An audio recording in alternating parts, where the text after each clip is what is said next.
How much time does your team spend ensuring your DGNs comply with CAD standards? I've seen it go down a couple of different ways. It's either you're the client who spends a ton of time verifying the contractor submittal complies to your standards, or you're the contractor who has got to ensure your submittal complies to your client's standards. Either way, having to do it eats time and money. In this video, I'll cover the basic use of the main Axiom quality assurance products, SpecChecker and RuleManager. Fortunately, there is something you can use that will make the process much faster and simpler for all involved. I'll spend just a few minutes to show you. When you install any Axiom product, you have this Axiom pull-down menu here, and you can see RuleManager and SpecChecker on the menu. I've already got SpecChecker loaded here. The purpose of SpecChecker is to verify that all the elements in the files you process conform to a standard that is enforced by the rules that you define. Those rules are contained in your rule file. You can see here I have a location and a checker.rul file.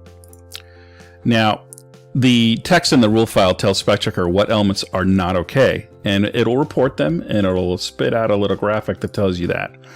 Before we move through using SpecChecker, it's important to know about its companion tool, RuleManager. So let's hit on that next. Now, you have in the Action pull-down menu, you have automatic design file analysis and rule generation. So what that does is you choose in this files field either a single file or a bunch of DGNs, doesn't really matter. And you want to choose files that already conform to a standard. Because you don't want to choose files that have broken standards, because then you end up with rules that support stuff that is not what you want. So you get good files and you use this mode and it'll create a rule file for you from those files.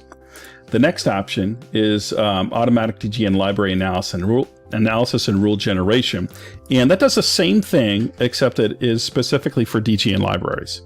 And the last bit is edit a rules file. And that's if you already have a rule file, like the one you have specified here, and you want to edit it in some way. Either add a new rule file or a rule string to it, or subtract it, or modify an existing one. Doesn't matter. You can do all of those things.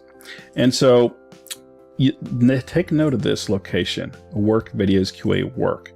If I just pull up work videos QA work, there is no checker.rul file here. So we are going to create it from the file that we are in right now. Perfect. Very fast. And now it's there. It's just a super fast process. So we're done with RuleManager, and we're going to go to SpecChecker so we can use that rule file. And once again, we have this very same file specified, and we have the same rule file specified. Now that it exists, SpecChecker can actually use it. And you'll see you have a search only option, and that's what we're going to do. So we're going to run it, and no violations are detected.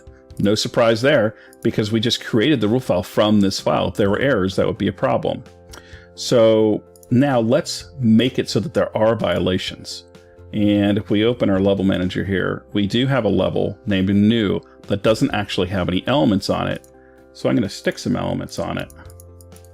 A line string and just a regular line is fine. And now if we run it again, now we have 0 of 2 violations corrected. That means it came across 2 different elements. And you'll notice, of course you'd expect that, but the thing that you'll notice is it says violations corrected. What that indicates is that you can create rules that will actually modify things that it comes across that are in violation.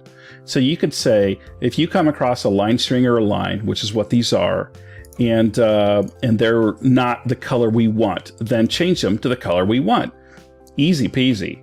And that is SpecChecker and RuleManager for you. A lot more to it, but in a nutshell, that's what you've got.